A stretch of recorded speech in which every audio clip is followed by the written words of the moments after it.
on campus, homecoming, always an exciting time. And Coach, we'll have a lot of people at the game coming back. You got the crowning of the queen. It's a lot just outside the football game. What do you do to keep your guys focused on the game? During the game, there's really kids get locked in on that day.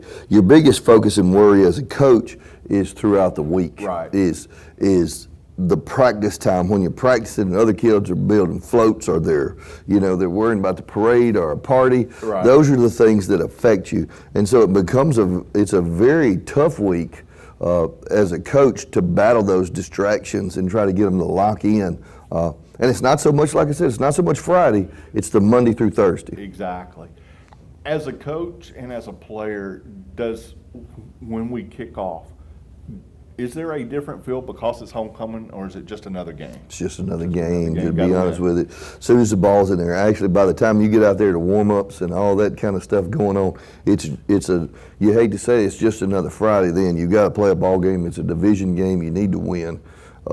And so, other than that, it just locks on to go get the football. Well, you said the most important word, it's a division game. Yeah. So, yes.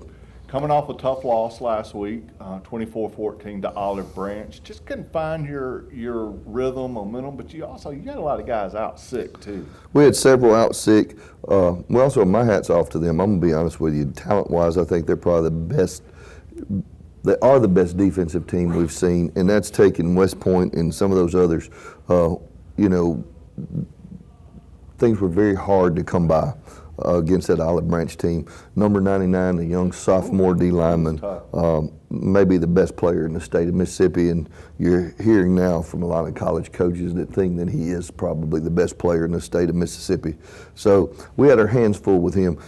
Defensively, I thought our kids played really hard because that's where about 6 of those kids that were out were all first-line defensive guys or either first-line subs, that played a ton.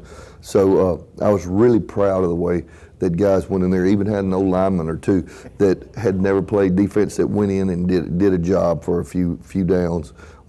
That made me feel good of the way they battled. Rumor has it you taught an offensive lineman at lunch how to play defensive lineman. Well, really it's fourth block. Fourth block, okay. And so we did work with him and go over some things, Coach Rob, and I did, and he went in and really played well for us. Now we shift back to upcoming opponent, South Haven. Tell us a little bit about their team. Well, they're coached by Coach Eddie Stevenson, one of our good friends on this staff. Our staffs have been really close with South Haven back from my Amory days, to now Coach Keith, John Keith, Coach Chris McCoy, all worked on that staff, in years past. So we have some relationships there with them. We actually put homecoming with South Haven just because we know it really ticks Coach Stevenson off to be anybody's homecoming. So that was kind of, when I came to Tupelo, that was one of those things that we put there just as a little jab at Eddie, but they are an aggressive football team. They blitz a ton, defensively. They throw the ball around. They are a pass-first football team, want to put it in the air. Got a very athletic quarterback, got a 6'7", 320-pound right tackle with SEC offers and stuff.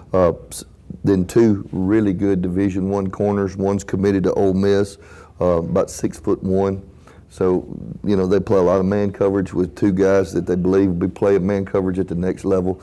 So they're an aggressive football team, makes you work. One thing I've noticed, we play a lot of teams that have a lot of SEC offers. That's the joy and the curse of playing in 6A. You wind up with seeing somebody like that just about every week. Of course, we have ours too.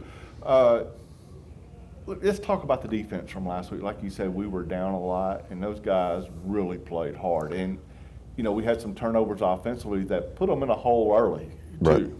Yeah, we did. We'd gotten the hole early, but I thought they found their routine. They were able to make some 3rd and 4th down stops that were huge that kept us in the ball game.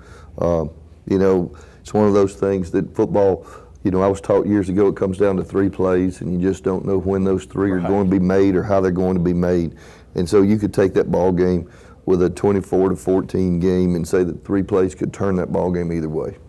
We got behind, and then in the fourth quarter, the guys didn't play like they were behind. I mean, they were fighting, going after it. I mean, there was never any quit in that game. That's what stood out to me. That's the biggest thing I've been proud of about this football team this year is they don't seem like they quit. Right. And, you know, we found some things that were working in the passing game. We didn't have a whole lot of time to blocking because we said about how their D-line plays, but we were able to get the ball, make some plays in the passing game to get us back into it, and then, you know, gave up a little scoop and score there at the end that kind of pushed it out there a bit.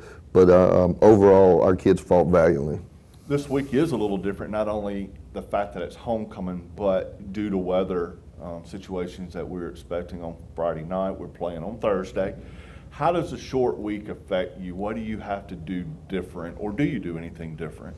Well, you know, as we come in, we'll probably have to look at a Wednesday, kind of a hybrid model between our Wednesday and our Thursday, and get that done. You know, other than that, it's going to be show up and play. It'll actually be more of a routine than Friday would have been out of school. Right. And so, but it's just the fact of shortening it up and making it happen. We got to be really rolling when that decision comes up. Awesome.